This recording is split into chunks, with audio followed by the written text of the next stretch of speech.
Hi, welcome to General News. I'm Joycelyn Collier. And I'm Bud Albright. On Wednesday, theater and vocal students got to work with the Lee graduate who is making a career as a performer in New York. The Lehigh Vocal and Theater Magnet got a special treat on Wednesday. Former student Josh Dixon and former teacher Vivian Atkins performed for the students. Josh is making a career in New York as a performer both in regional music theater, but mostly in the cabaret circuit. Mr. Odom says it was a valuable experience for the students. They were very receptive. I think what impressed them the most was the quality of the sound. We're all working to make our best sound, and this young man who's a graduate of Lee just has really encompassed how to get the maximum amount of sound at any dynamic level out of his body, and it's just consistent.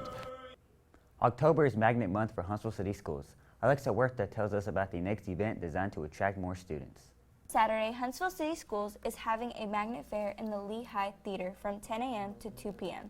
Students from all over the city are coming to find out about the programs Lee, New Century, Jemison, and Columbia have to offer. Lee offers theater performance, vocal performance, visual arts, technical theater, photography, video broadcast journalism, creative writing, orchestra, and dance. Students who come to the fair will experience what it's like to be in the Magnet program. Our goal is to give the students that participate in the Magnet program an opportunity to have a more in-depth experience and to gain some knowledge about what careers they might like to go into after they graduate. When they go through the Magnet program, they're not just getting a taste of the programs, they're actually going in-depth in the program and actually studying what they will be studying in college. If you are interested in joining the Magnet program, registration is online on the Huntsville City Schools website. Alexa Huerta with General News. The Lehigh football team is wrapping up their regular season with just 3 games left. Joshua King has a look at their season so far. Well, on in the win and loss column, not as well as we would like. We lost some tough games early in the season that have hindered our record from being what we would like it to be. The Generals have a record of 2-3 overall with a 1-2 loss in recent play. Coach Wood says the team is starting games strong, but they need to finish better. Despite the losing record, the Generals can still reach their goal of making the playoffs.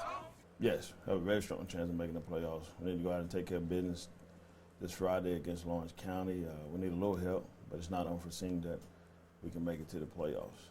After Friday's game against Lawrence County, the Generals wrap up the season with taking on St. John Paul II in Columbia. I'm Joshua King with General News. There's an effort underway to launch a new sport here at Lee. Jairus Hayes tells us about the possibility of a bowling team. This year, Lee High School is hoping to start their first bowling team in history. They are looking for people to come and sign up for their bowling team. They at least need 5 boys and 5 girls to fill their roster. Coach Bill said the bowling team will create more opportunities for students to complete in athletics. Bowling is basically the newest sport to the Alabama High School Association, and it's just like football, softball, basketball. It requires you to have a physical, to be grade-wise. You have to have your C average, so everything is the same as far as being an athlete to be on the bowling team. The bowling team will practice at Penn Palace near Costco, and their meets will also be at Penn Palace and the Arsenal. This is Jairus Hayes with your General News. The cross-country team has been hard at work this year. Darren Moore has an update on their season. Cross-country runs long distances through outdoor off-road environments. Unfortunately, they do not have a full cross-country team, which consists of 5 boys, 5 girls. They only have 2 of each, which means they cannot compete in the state finals. Ayanna Smith is leading the team with 2 second-place finishes. Ayanna tells us how she prepares for cross-country. I work out my arms and my thighs and my quads, and I do a lot of ab workouts, and I usually run a mile in the morning and 1 after school for practice. Some Lee students had an opportunity to live the college life over fall break. Ayanna Smith tells us about her experience at Oakwood's college days. During fall break, OU Life took place here in Huntsville on Oakwood University's campus. Oakwood's college days were meant for juniors and seniors to experience the college life.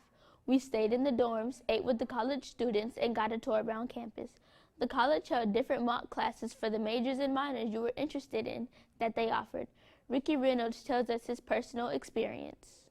I got to experience college in a totally different mindset besides being a senior in high school. Other than me having a great time, and I wish I could have done it last year, but I didn't. But yeah, I'd do it all over again. I'm Ayana Smith with General News. If you are struggling with math, there are some resources available to you. Will Sanders shows us how you can get help. Are you having trouble with math? The Math Lab may help. Here is Mr. Gibson telling us more. And we're here to help students in any math subject. The Math Lab is always open during Power Hour and set for Mondays on advisory. But beyond that, both for personal skills, for your occupation, more and more occupations are depending upon math skills, and many of those advanced math skills. And we're here to help students gain and master those skills. Feel free to stop by the Math Lab in Miss Phillips' room. Even if she is not your teacher, she will still help you. This is Will Sanders with General News. That's it for this week's General News. Thanks for watching.